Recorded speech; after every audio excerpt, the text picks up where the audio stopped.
Kalau saya sih jalur domisili dihilangin aja. Oh, dihilangin? Dihilangin, udah jalur prestasi aja semua. Jadi benar-benar bersaing nilai? Bersaing nilai. Udah jalur domisilinya dihilangin, udah masukin ke kuota jalur prestasi dengan tes. Nah, itu di luar domisili nggak apa-apa? Kalau yang udah ini jalur prestasi. Oh, ini jalur prestasi. Jalur prestasinya. Kita pakai CAT. Oh gitu. Hasilnya gimana, Pak? Hasilnya agak mengagetkan. Ternyata dari 7.000 pendaftar, kita dapat 3.693 siswa. Dan lebih dari separuh ya? Iya, yang mengagetkan adalah yang di bawah 50 nilainya itu 89,66%. Yang nilainya di atas 70 itu hanya 1%. Dari 2 tahun yang lalu dia berkakak. Oh, ya kan? Udah antisipasi duluan. Oh, antisipasi duluan. Karena kakak itu harus berlaku 1 tahun ya, Mas? Iya, dari 2 tahun lalu dia berkakak.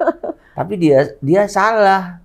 Dia salah bahwa dia nebeng gitu loh. Dia nggak sadar bahwa harus kepala rumah tangganya harus bapaknya gitu kan. Nggak bisa numpang di rumah orang lain gitu. Makanya dia tertolak oleh sistem gitu loh. Oh gitu. Oh, boleh. Saya mau tes semuanya kalau bisa. Setiap masuk dimanapun sekolah itu masuk? Dimanapun sekolah, mau saya gitu. Nanti tes apa nih? Tes dengan cara? Tes kemampuan akademiknya seperti apa. Okay. Jadi kompetitif benar dia. Jadi rapor tinggi nggak jaminan itu? Nggak jaminan maksud saya.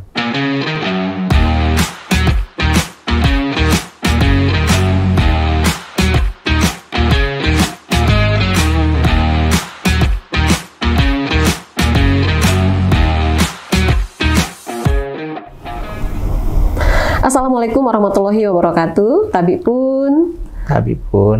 Ya pemirsa, kami berada di ruang kerja Bapak Kepala Dinas Pendidikan dan Kebudayaan Provinsi Lampung, dan dalam rilis corner kali ini kita akan berbincang bagaimana Provinsi Lampung menghadapi PPDB hingga saat ini, dan penjelasannya seputar itulah, tentang seputar itu. Juga ada kebijakan dari pemerintah Provinsi Lampung, dari Bapak Gubernur tentang adanya penghapusan uang komite sekolah. Ini merupakan gebrakan yang luar biasa dan merupakan kabar yang sangat menggembirakan, terutama untuk para orang tua dan wali murid. Assalamualaikum Pak Kadis. Waalaikumsalam Mbak. Terima kasih Pak Kadis. Ya Pak Kadis, beberapa waktu lalu Bapak Gubernur menyampaikan penghapusan biaya komite sekolah di lingkungan SMA dan sederajat ya. Oke. Pak, itu bisa jelasin nggak Pak? Itu negeri aja atau swasta juga? Sementara ini yang kita hapuskan hanya untuk yang negeri saja. SMA dan SMK negeri dan SLB sekitar, kalau SMA-nya itu 240, kemudian SMK-nya 112, kemudian SLB-nya 13. Oh, SLB 13 ya? Oke, dan itu semuanya dihapuskan? Dihapuskan. Pak, jadi itu bisa dijelasin nggak Pak? Mohon penjelasannya, dihapuskan itu untuk mulai tahun ajaran baru ini tidak ada sama sekali komite atau gimana Pak? Penghapusannya dimulai ajaran baru di bulan Juli ini. Sekolah diminta untuk tidak lagi meminta uang pendaftaran, kemudian uang SPP, itu tidak diperkenankan lagi. Seberapapun bentuknya? Apapun bentuknya. Apapun alasannya? Apapun bentuknya, kecuali ada yang peduli, sifatnya personal ya kan. Kemudian misalnya perusahaan mau bantu, ya dipersilahkan. Oh, kalau itu tanpa diminta. Tanpa diminta. Gitu ya. Artinya dengan demikian, apakah juga komite sekolah jadi dihapus juga tuh Pak? Enggak juga sih, kan ada peran-peran yang lain sih sebenarnya. Tugas komite itu kan banyak gitu kan, mengkonsolidasikan, kemudian sebagai corong informasi kan bisa juga gitu. Tetapi untuk memungut anggaran dari wali murid yang sifatnya kolektif, itu tidak boleh lagi. Kalau dulu Pak masih ada komite, sebenarnya uang komite itu dikemana nih Pak ya? Sebenarnya peruntukan itu bagi sekolah itu kemana aja sebetulnya? Sebenarnya uang komite ini sebenarnya untuk sekolah sih sebenarnya. Ada beberapa kegiatan, kemudian ada beberapa sarana prasarana yang memang tidak bisa dianggarkan di dana BOS.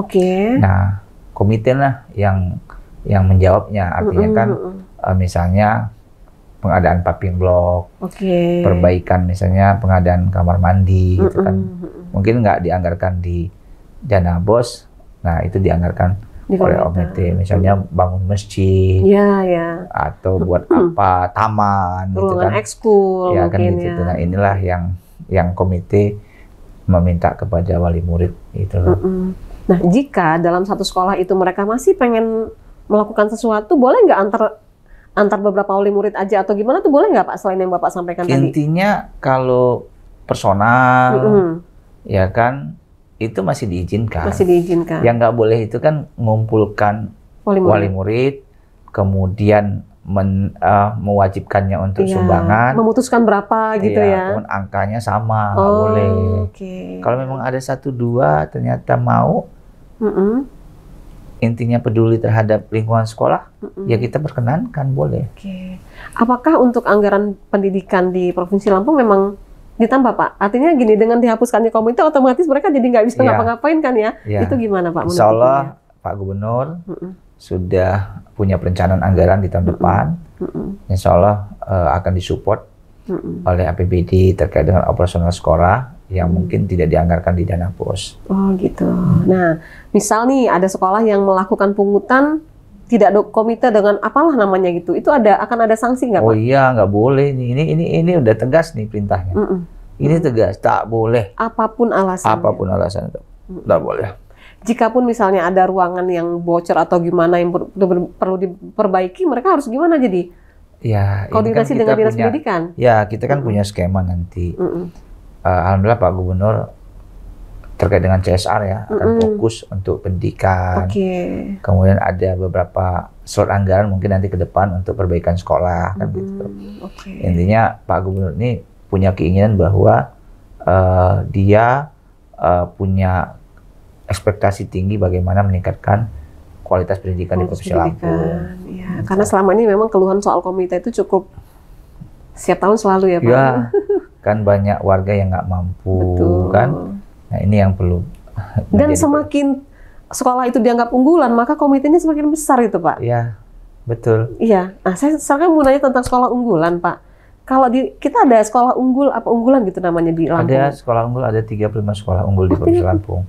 Kalau di Bandar Lampung ada 5. Oh boleh tahu Pak SMA mana aja? Ada SMA 2, SMA 5, SMA 9, SMA 10, SMA 14. Oh gitu. Ya. Berdasarkan apa Pak? Ada 41 kriteria kenapa kami menetapkan sekolah unggul. Mungkin prestasi akademiknya bagus, kemudian rasio guru dan muridnya ideal, kemudian saprasnya juga memadai, raport pendidikannya kemudian kompetensi gurunya juga bagus. Jadi ada beberapa kriteria sehingga kita menetapkan 5 sekolah ini unggul khususnya di Bandar Lampung. Itu di tahun 2025? 25. Tiap tahun berganti-ganti nggak? Bisa jadi. Iya ya. Ini kan kompetitif mereka.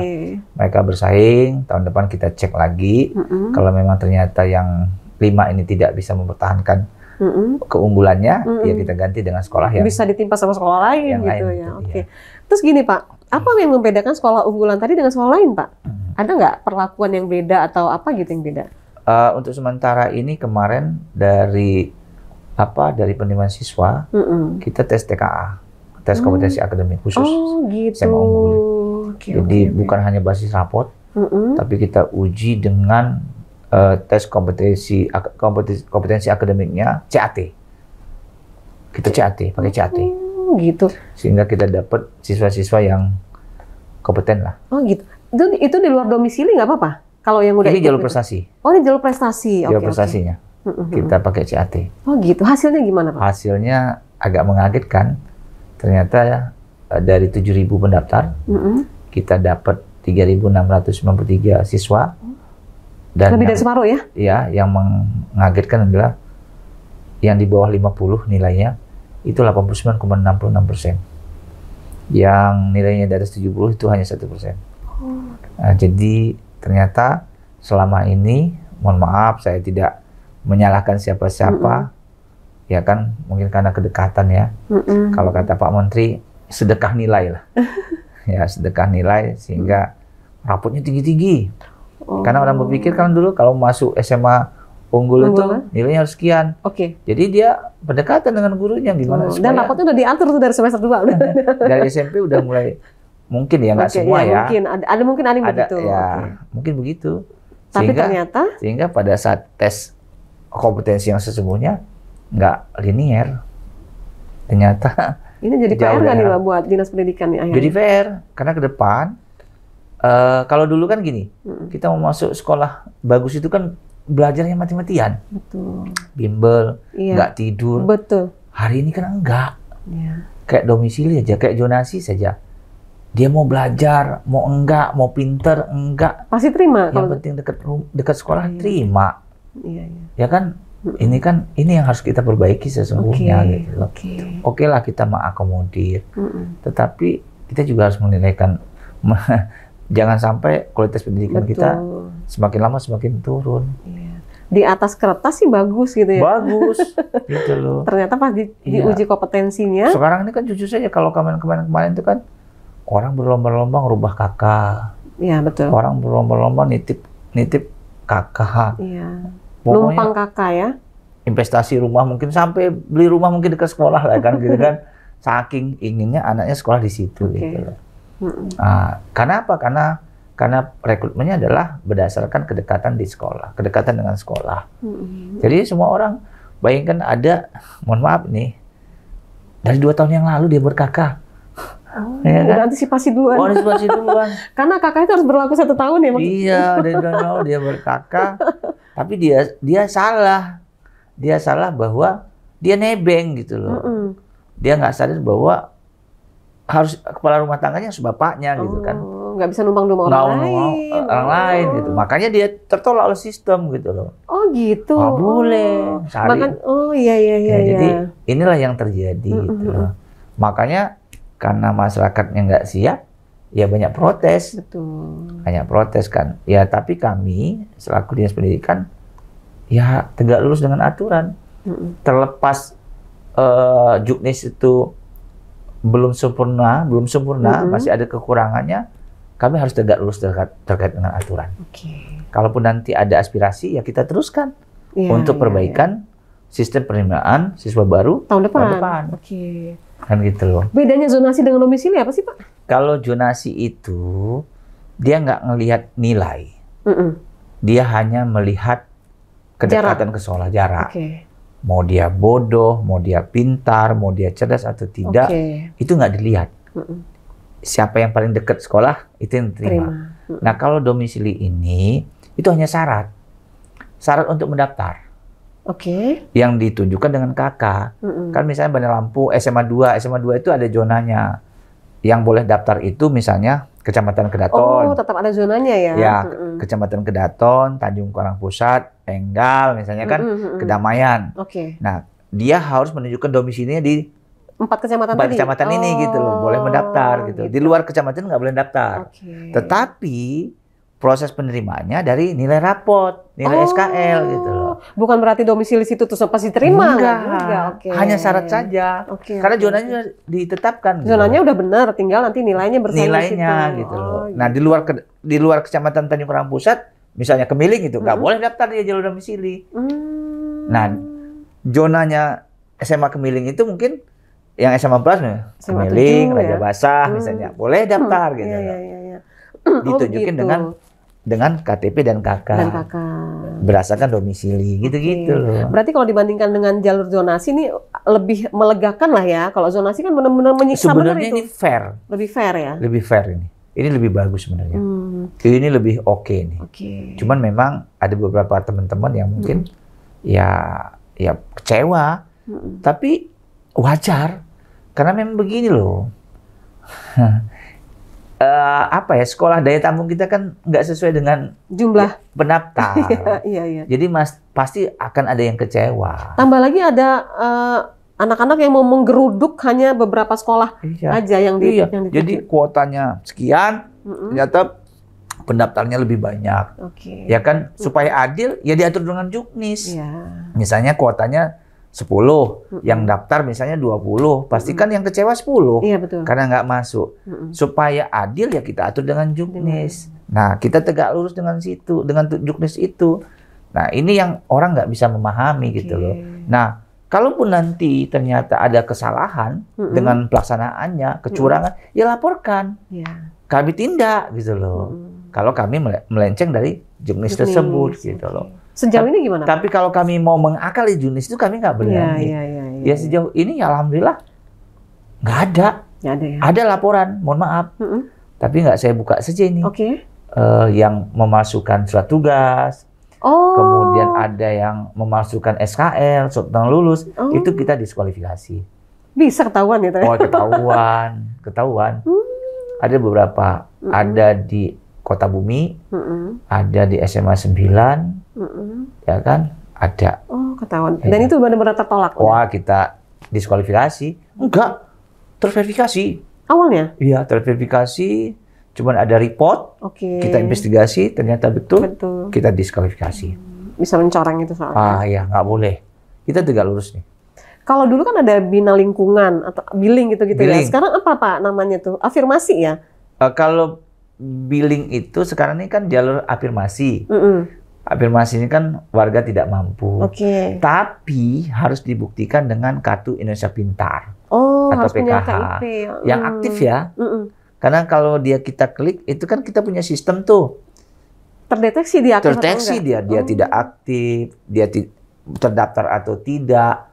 Itu kelihatan tuh. Kalau dia enggak, itu nanti pada saat verifikasi prosesnya dia akan ditolak. Jadi nggak cukup hanya dengan keterangan tidak mampu dari kelurahan? Nggak boleh, enggak. Dia mesti punya kartu itu. Susah nggak untuk mendapatkan kartu itu, Pak? Ya kalau memang dia warga miskin biasanya dapat dari dinas sosial ya. Dinas sosial yang mengeluarkan ya? Iya, dinas sosial ya, Kementerian Sosial yang mengeluarkan. Harusnya sih memang dari jauh hari udah dipersiapkan kalau mau pakai jalur itu ya. Kalau afirmasi itu apa? Kalau yang pindah tugas itu masuk di mana? Misalnya orang tuanya ya kan tugas menjadi Kapolres di sini, atau Dandim, atau pejabat BUMN misalnya kan. Jadi dia ngajak anaknya dong. Ya itu bisa dengan menunjukkan SK. Tugas minimal maksimal 1 tahun. Kalau dia tidak ada jabatan pun misalnya boleh? Karyawan misalnya kalau BUMN dari Waikanan ke sini pindah itu masih nggak boleh, karena harus ada ini, ada kriterianya lah. Tetap ada kriterianya. Iya kan, gitu loh. Ya itu tadi kalau nggak itu dia bisa karyawan swasta juga nggak boleh lah kalau swasta kan, ya kan? Tetap nggak boleh ya. Jadi memang ada semuanya ada kriteria. Tapi Pak, menurut Bapak nih pengalaman tahun lalu dengan saat ini, mana lebih tidak memusingkan dan lebih membuat nyaman orang tua dan para peserta didik? Setiap penerimaan siswa baru pasti ada masalah. Pasti ada masalah. Pasti ada masalah. Kenapa? Karena kuotanya nggak sesuai gitu loh kan. Timpang dia ya. Timpang.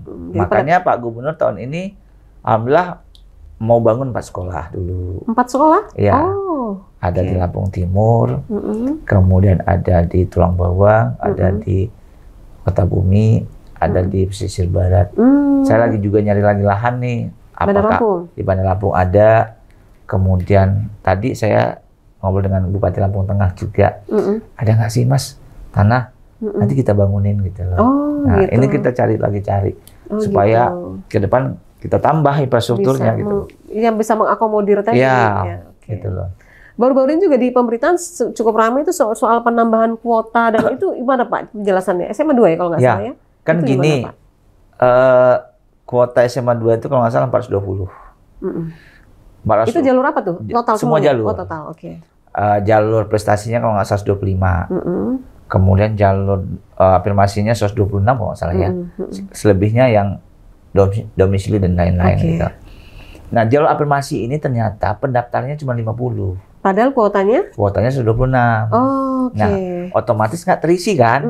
Nah, sisanya itu digeser ke domisili, ditambahin domisili. Jadi nggak nambah kuota. Sebenarnya kuotanya tetap, cuma beda jalurnya. Beda jalurnya bisa aja. juga tuh lebih begitu ya? Iya boleh, karena nggak ada. Nggak ada yang mungkin punya kartu KIF. Hanya 50 orang yang memenuhi syarat.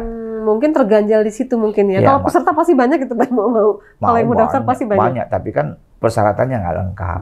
Maka kemudian digeser ke ini gitu. Tapi apakah mereka sudah dikasih tahu dari awal tuh tentang persyaratan KIP itu tadi? Udah kan ya. Ketika mereka daftar kan kelihatan tuh di linknya itu. Ini gitu. Harusnya udah tahu lah ya. Tahu. Pak, kalau kemudian ketika mereka daftar juga udah tahu tuh nilai terendah berapa gitu. Sebenarnya udah tahu nih bisa masuk apa enggak sebetulnya. Nggak tahu. Ketika mereka klik itu udah tahu. Nilai terakhir yang upload itu berapa gitu. Misal dia di domisili, kebetulan sekolahnya sekolah yang bagus-bagus semua nih Pak. Nilainya tinggi-tinggi semua nih bisa mental mental. Banyak yang begitu mungkin. Banyak. Itu mungkin yang diributin sama orang tua. Mental. Contohnya di mana ya? Di SMA 2 itu nilai terendah tuh kemarin tuh 84 kalau nggak salah. 84 gitu. Yang lain juga rata-rata segitu. Oh, jadi kalau dia di pusat kota sih berat memang ya. Berat gitu. Nah, tapi ke depan akan saya umumkan dari awal. SMA 2 itu nilainya sekian paling rendah. SMA 5 jadi nggak usah nekat lah gitu ya kalau itu. Jadi kalau mau ya kompetitif. Iya. Betul. Jadi umumkan secara terbuka. Nanti satuan pendidikan tuh ini gitu loh. Nilainya. Jadi orang tuh udah lihat. Waduh, kalau dulu kan nebak-nebak. Iya, nebak-nebak. Kalau dulu kan di SMA 2 itu nilainya NEM-nya paling kecil 38. Kalau 36 nggak berani dia daftar kan. Nah, mau kita buat seperti itu tahun besok. Jadi udah ketahuan bahwa nggak akan masuk di situ. Nggak akan masuk gitu loh. Artinya kan dia punya opsi mungkin di SMA 16, 13, 15 gitu kan. Gitu. Ada tuh sekolah yang domisili itunya sama Pak kecamatannya mungkin ya karena sekolahnya dekat. Ada. Ya kan? Bisa gitu. Misalnya dia masuk ke SMA 9. Ya kan, misalnya rumahnya di Raja Basah kan misalnya. Tapi juga bisa SMA 5? Ke SMA 5 juga bisa, ke SMA 14 bisa. Oh gitu. iya. Ya kan. Oke. Ini yang agak menarik, SMA 14 ternyata masuk sekolah unggulan. Ini menarik nih Pak. Iya. Yang jarang tersebut sebelumnya ya. Apa Pak keunggulannya di sana? Ternyata lulusannya banyak diterima di PTN tahun ini. Paling banyak se-Lampung. Walaupun memang PTN-nya di lokal yang banyak ya, tapi itu prestasi, ya kan. Kalau tahun ini mereka, tahun ini. Oh, udah tahun ini. Kalau SMA 2 itu kan, yang mau ke Unila kan sedikit. Lebih keluar ya? Lebih keluar gitu. Tapi secara kuantitas itu banyak SMA 14. Jumlah yang diterimanya dibandingkan SMA 2. Dan baru tahun ini mereka mendapat itu apa? Ya masuk ini tahun ini. SMA. Iya, tahun ini. Gitu. Artinya semua sekolah bisa. Bisa. Ya, bisa. Ya. Kalau selama ini kan apa ya, orang tuh brandingnya udah SMA 2, SMA 1, SMA 9, 3 gitu kan. Ternyata bisa loh yang di pinggiran. Bisa. Tinggal bagaimana nanti pihak sekolahnya untuk menuju itu. Bisa nih.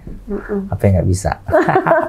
Pak izin, kira-kira apa nih PR dari Dinas Pendidikan tahun ini untuk dilakukan di tahun depan agar kualitas pendidikan anak-anak kita lulus SMA ini semakin bagus dan untuk menyerap dari SMP pun juga benar-benar mereka yang berkualitas sesuai dengan sekolah unggulannya itu tadi. Ke depan standar nilai itu harus jelas. Ya kan, kita akan umumkan standar nilai masing-masing sekolah. Kedua, saya mau tes semuanya kalau bisa. Setiap masuk dimanapun sekolah itu masuk? Dimanapun sekolah, mau saya gitu. Tes apa nih? Tes dengan cara? Tes kemampuan akademiknya seperti apa.